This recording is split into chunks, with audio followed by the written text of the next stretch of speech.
മുൻകൂർ ജാമ്യാപേക്ഷ തള്ളിയതോടെ നടൻ സിദ്ദിഖിനായി വലവിരിക്കുകയാണ് പോലീസ്. ഇപ്പോൾ കൊച്ചി നഗരത്തിലും പുറത്തും സിദ്ദിഖിനായി പോലീസിന്റെ തെരച്ചിൽ നടക്കുകയാണ്. കാക്കനാട് പടമകളിലെ വീട്ടിലും ആലുവയിലെ തറവാട്ട് വീട്ടിലും സിദ്ദിഖ് ഇല്ലെന്നാണ് വിവരം. സിദ്ദിഖിന്റെ ഫോണുകൾ സ്വിച്ച്ഡ് ഓഫാണ്.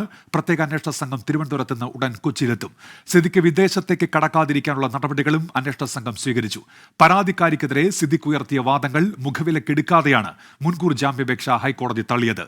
ജസ്റ്റിസ് ഹേമ കമ്മിറ്റി റിപ്പോർട്ടിന്മേൽ 5 വർഷത്തെ സർക്കാരിന്റെ മൗനത്തെയും കോടതി വിമർശിച്ചു. വിവരങ്ങളുമായി ഇപ്പോൾ എസ് ശ്രീകാന്ത് ചേരുന്നുണ്ട് കൊച്ചിയിൽ നിന്ന്. ശ്രീകാന്ത്, എന്തൊക്കെ കാര്യങ്ങൾ ചൂണ്ടിക്കാണിച്ചുകൊണ്ടാണ് ഈ മുൻകൂർ ജാമ്യാപേക്ഷ കോടതി തള്ളിയത്? ശ്രദ്ധേയമായ നിരീക്ഷണങ്ങൾ എന്തൊക്കെയാണ് ശ്രീകാന്ത്?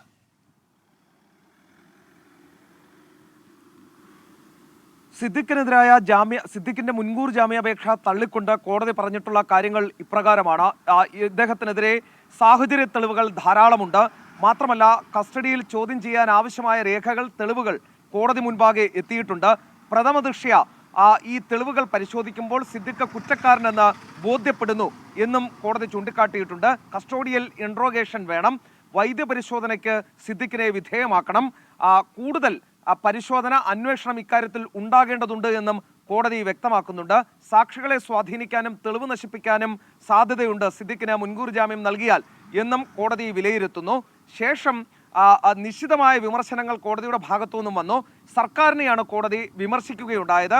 കോടതി പറഞ്ഞത് സർക്കാർ ഈ 5 വർഷം ഈ ഹേമ കമ്മിറ്റി റിപ്പോർട്ട് പൂഴ്ത്തിവെക്കുകയാണ് ഉണ്ടായത്. സർക്കാരിന്റെ നിശബ്ദതയിൽ വലിയ നിഗൂഢതയുണ്ട് എന്ന് കോടതി സർക്കാരിനെ വിമർശിക്കുകയും ചെയ്തു. പിന്നീട് ഈ സിദ്ദിഖിന്റെ അഭിഭാഷകൻ കോടതിയിൽ ചില ആരോപണങ്ങൾ ഉന്നയിച്ചതിന് മറുപടി പറയുകയാണ് കോടതി ചെയ്തിട്ടുള്ളത്.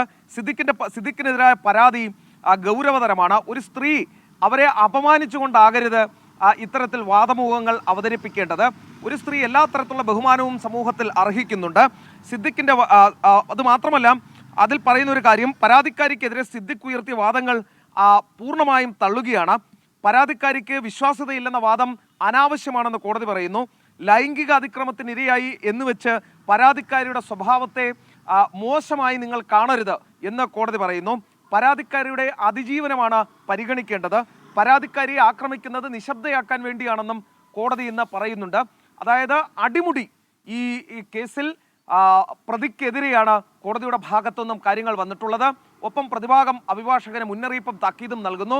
പിന്നാലെ തന്നെ സർക്കാരിന് വിമർശനം കോടതിയിൽ നിന്നും ഉണ്ടായിട്ടുണ്ട്. നിലവിൽ കിട്ടുന്ന വിവരമനുസരിച്ച് സിദ്ദിഖ് കൊച്ചിയിൽ തന്നെയുണ്ട് എന്നാണ് മനസ്സിലാകുന്നത്. സിദ്ദിഖിന്റെ മകൻ രാമൻപിള്ള അസോസിയേറ്റ്സിന്റെ ഓഫീസിലെത്തി അഭിഭാഷകരുമായി കൂടിക്കാഴ്ച നടത്തുകയാണ്.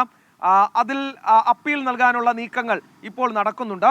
സുപ്രീം കോടതിയിലാണ് അപ്പീൽ നൽകേണ്ടത്. അത് ഇന്ന് തന്നെ അതിനുള്ള നടപടികൾ ഉണ്ടാകുമെന്ന് കരുതുന്നു.